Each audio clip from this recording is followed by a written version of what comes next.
Soyons clairs, là, le milieu du hockey, c'est pas un milieu feutré. Là. Les gens sont... C'est un milieu dur, le monde du sport professionnel. Et les joueurs se sont pas plaints parce qu'on leur a demandé de montrer une photo de leur mère ou de leur sœur. Là. Ou de présenter leur famille. Exactement. Il est arrivé pour que ça sorte comme ça et pour que l'association des joueurs se déplace comme ça et pour que les gens de l'association des joueurs parlent aux joueurs et se disent « OK, on a un problème » et en rendre compte aux dirigeants de la Ligue à New York et que Babcock se fasse congédier, c'est parce qu'il y a eu une très mauvaise utilisation de ça. Et je me faisais dire hier qu'à Hockey Canada, ça faisait partie des us et coutumes avec Hockey Canada, avec Team Canada Junior, puis même avec l'équipe olympique, de dire hey, montre-moi une photo de ta famille, puis on va faire connaissance et tout ça. Et des photos probablement que les gars choisissaient eux-mêmes. C'est ça. On n'a jamais entendu parler de malaise et tout ça. Là, et là, c'est pas parce que la génération de joueurs actuelle est plus sensible ou plus cache. C'est parce qu'il y avait quelque chose de malaisant là-dedans. Mais c'est probablement parce qu'elle parle plus aussi, là, la génération actuelle. Parce qu'il aurait pu avoir quelque chose, il aurait pu avoir un immense malaise il y a 10-15 ans et des joueurs très inconfortables qui seraient pilés dessus, qui auraient ravalé leur amertume, puis on n'en aurait jamais entendu parler. Donc, c'est quand même symptomatique de l'époque, je pense, et de la génération. Mais ce qu'Elliott Friedman rapportait, c'est qu'il y aurait eu un moment, même pas à l'Arena, où Babcock aurait eu le téléphone, le contrôle du téléphone d'un des joueurs qui, lui, n'était même pas dans la même pièce. Fait qu'un peu comme Martin était en train de décrire, là, t'es parti aux toilettes, puis on prend ton téléphone, puis violation complète de ta vie privée. J'ai même pas de code, moi, en plus. C'est pas brillant, c'est pas brillant, ça. Puis je regarde ton téléphone, mais il n'est pas très grand, non plus. C'est un petit modèle. C'est un petit modèle.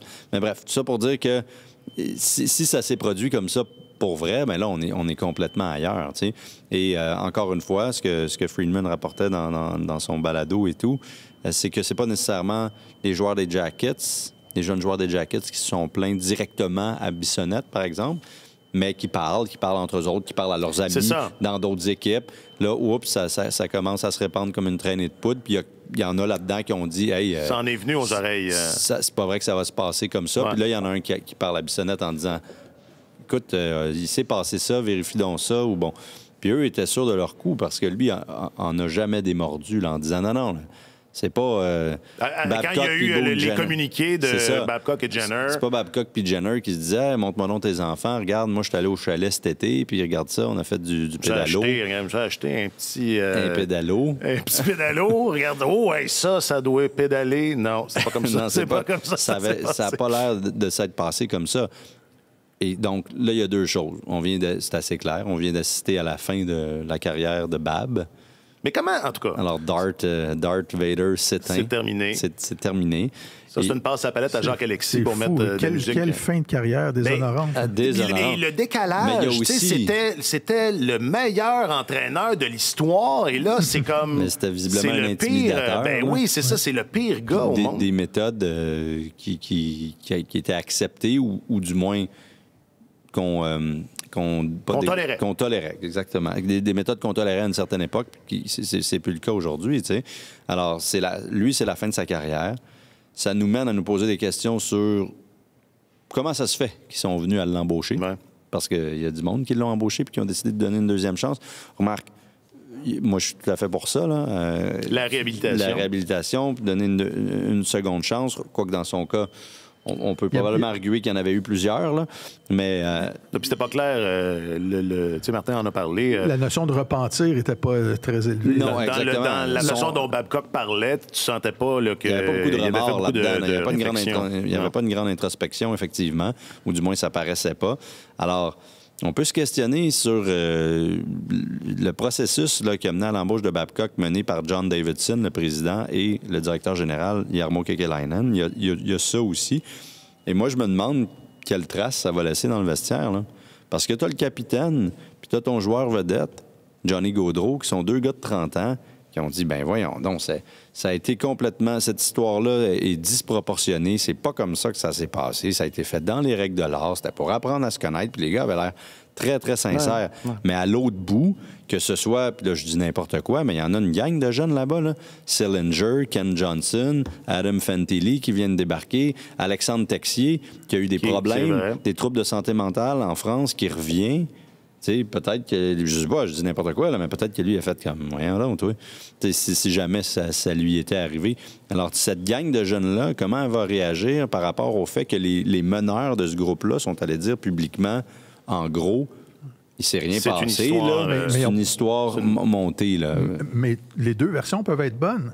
Lors d'une rencontre, un seul à seul avec Jenner ou avec un gars comme Johnny Gaudreau, peut-être que l'entraîneur ne se comporte pas de la même façon qu'avec le jeune qui vient d'arriver. C'est très envisageable. Et peut-être que la réalité des deux groupes était tout à fait... Il va falloir qu'il se parle dans le blanc des yeux d'abord. Puis que si c'est arrivé à un jeune joueur, il dit à ses coéquipiers, écoutez, moi, il m'est arrivé ça, puis je considère que c'est inacceptable. Puis là, peut-être que Boone va dire, effectivement, ça n'a pas de bon sens. Mais il va y avoir une séance de linge sale. Et j'imagine que c'est Pascal Vincent qui va l'arbitrer, cette séance-là. Ouais. Pascal a beaucoup... Pascal, c'est un gars extrêmement calme, extrêmement posé, très intelligent, qui a absorbé comme une éponge. Ça fait 12 ans qu'il est dans la Ligue nationale maintenant. Il a été 11 ans dans la Ligue de hockey junior majeur du Québec auparavant.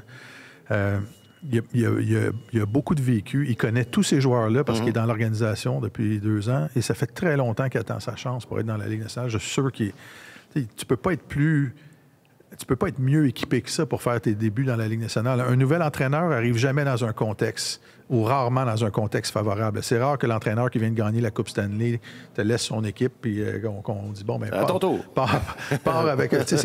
Quand un nouvel entraîneur arrive, c'est toujours parce qu'il y a quelque chose qui allait mal. Ouais. L'équipe perdait, ça a été une hécatombe, etc.